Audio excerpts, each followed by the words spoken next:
की अध्यात्म म्हणजे काय आणि अध्यात्मातून रेकी कशी करता येते? खूपच म्हणजे म्हणतात ना महत्त्वाचा प्रश्न आहे हा. आणि हा प्रश्न मला खरोखर ह्या माध्यमातून सगळ्यांपर्यंत पोहोचवायचा आहे, की अध्यात्माविषयी प्रचंड गैरसमज आहेत. आणि त्याच्यामुळे लोकांचा ना ह्याच्याकडे बघायचा खूप दृष्टिकोन कलुषित झालेला आहे. कारण अनुभवच असे आलेले आहेत लोकांना, की अध्यात्माच्या नावाखाली फसवणूक झालेली आहे, भ्रमनिरास झालेला आहे, वाईट अनुभव आलेले आहेत आणि त्याच्यामुळे सगळ्याच अध्यात्माकडे बघायचा लोकांचा दृष्टिकोन चुकीचा झालाय. तर ह्याच्यामध्ये आधी आपण अध्यात्म म्हणजे काय हे समजून घेऊयात. हं. आद्य आणि आत्म. अध्यात्म म्हणजे स्वतःचाच केलेला अभ्यास आहे. No thyself. मी असा आहे तर मी का आहे? आणि मी असा आहे तर त्याची कारणं काय-काय आहेत? हे शोध घेणं, स्वतःचा शोध घेणं म्हणजे अध्यात्म आहे. तर एवढी साधी सोपी परिभाषा ओके. अध्यात्माची आहे. आता हा शोध घेण्यासाठी एक मार्गदर्शक आवश्यक आहे. पण तो मार्गदर्शक योग्य मिळाला, तर तुम्ही म्हणजे म्हणतात ना, तो तुम्हाला योग्य दिशेला घेऊन जाऊ शकतो. तर इथे थोडं सजग राहून तुमचा गुरु किंवा तुमचा मार्गदर्शक तुम्ही चूज करणं हे तुमचे कर्तव्य आहे.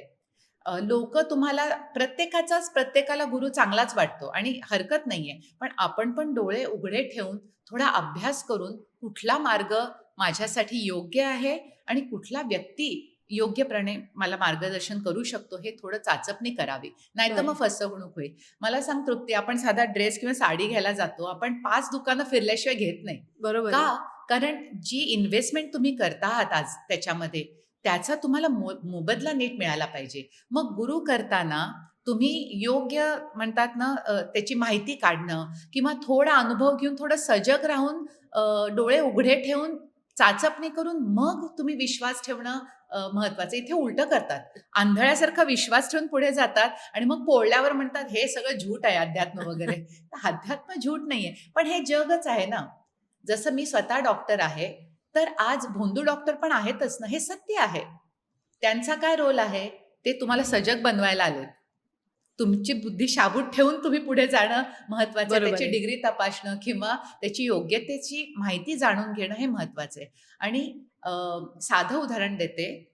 स्वामी विवेकानंद जेव्हा गुरुच्या शोधात होते, तर अ, अ, परमहंस रामकृष्ण परमहंस ह्यांच्याकडे ते जायचे, पण त्यांनी लगेच गुरु म्हणून नाही मानलं. तेव्हा रामकृष्ण परमहंस ऑलरेडी खूप फेमस होते आणि एक योग्य गुरु म्हणून त्यांची महती ऑलरेडी पसरलेली होती. तरी सुद्धा स्वामी विवेकानंदांनी चटकन विश्वास ठेवला नाही.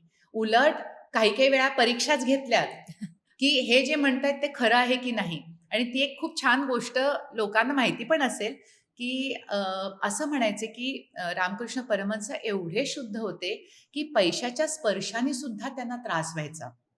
अच्छा. तर विवेकानंद काय करतात, एक दिवशी एक चांदीचा शिक्का त्यांच्या गादीखाली लपवून ठेवतात. अ, जसं रामकृष्ण परमहंस त्याच्यावर बसतात, ते एकदम जसं चटका लागलाय असं उठतात आणि खरोखर त्यांना भाजल्याचं खूण असते. आणि मग विवेकानंदांना धक्का बसतो, की नाही हे खरंच योग्य व्यक्ती आहेत.